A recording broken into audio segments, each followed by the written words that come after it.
Well, I mean, I think this is what's very distinctive about these protests that are rocking the Arab world currently, is that they don't have an explicit Islamist trajectory or direction.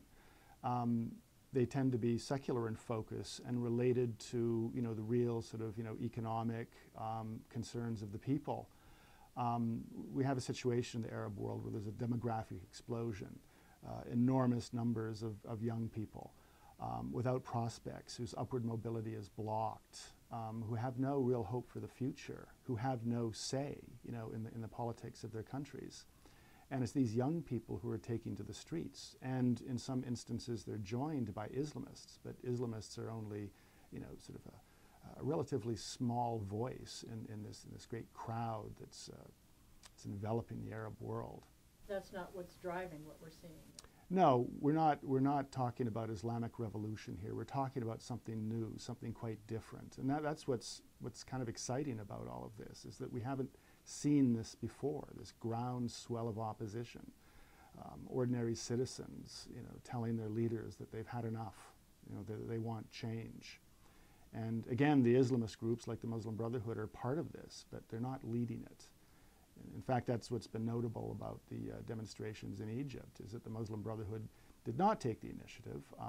They laid low, kept a low profile in the early stages of the demonstrations. I think there's a strategic purpose in that. They understood that if they did raise their head, that would provide the Mubarak regime with a pretext, an excuse to clamp down on the demonstrations as a whole. But I do believe they see this as an opportunity to assert themselves politically. And the Muslim Brotherhood is a large organization. I mean, it's got moderates and radicals within it, different factions. And I think what we have currently is a coming together of all those constituents within the Muslim Brotherhood. They're trying to sort of establish a common purpose in light of the circumstances. So they're going to try and assert themselves, but again, I think they'll meet with only limited success, and I think they understand that. I think for the time being, they simply want to be part of the new dispensation and work from there. What else? Anything else about what we're watching or is taking place that maybe you think people don't understand or is being missed?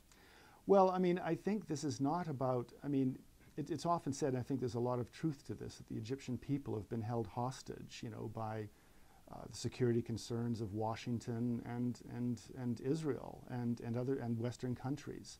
This is about the Egyptian people. I mean, they are taking their destiny into their own hands. This is about their integrity as a people.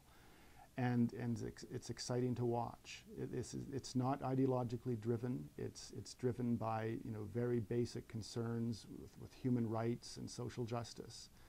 And it's a revolution in the history of the modern Middle East.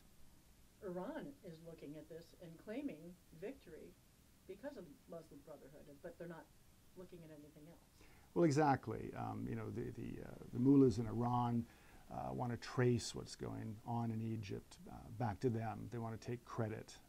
They're pegging this as an Islamic revolution, which it is not, and that's an important point. All sectors of Egyptian society are present in Maidan Tahrir, in the center of Cairo. Muslims, Copts, people of all political persuasions. The Muslim Brothers are there.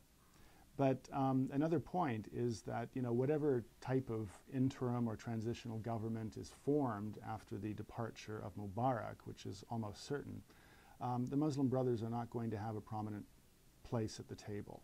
They have to have some type of role in whatever political configuration, is put together in the next weeks or months, because they're the largest organized political force in the country.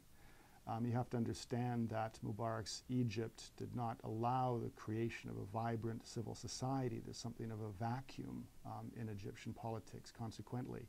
So the Muslim Brotherhood is well positioned to be a player at the table, but still it doesn't have sufficient size or influence to dominate whatever government is formed subsequently.